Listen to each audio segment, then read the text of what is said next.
Ini ndinoshamiswa navamwe vanhu vanonamata Mwari vari kwavanosikwa kana vangofamba chete havachatonamati. Ini ndinoshamiswa navamwe vanhu vanoramba Mwarika vachine utano ye vozomuda paye paye vasisina. I feel sorry for them.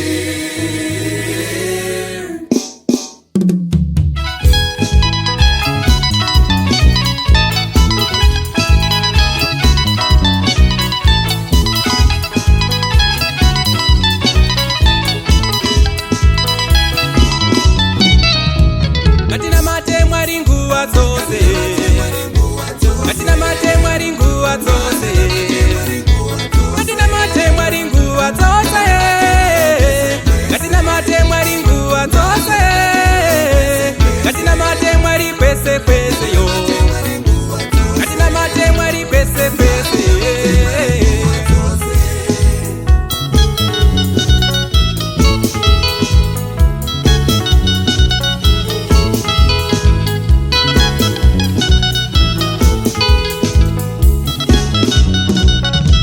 Katina mate Mwari nguva dzose, mukufara mukusuwa eya, zvakanaka zvakaipa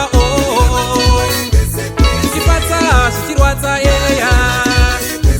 Katina mate Mwari nguva dzose, katina mate Mwari pese pese, katina mate Mwari nguva dzose. Amapeo kolene ushe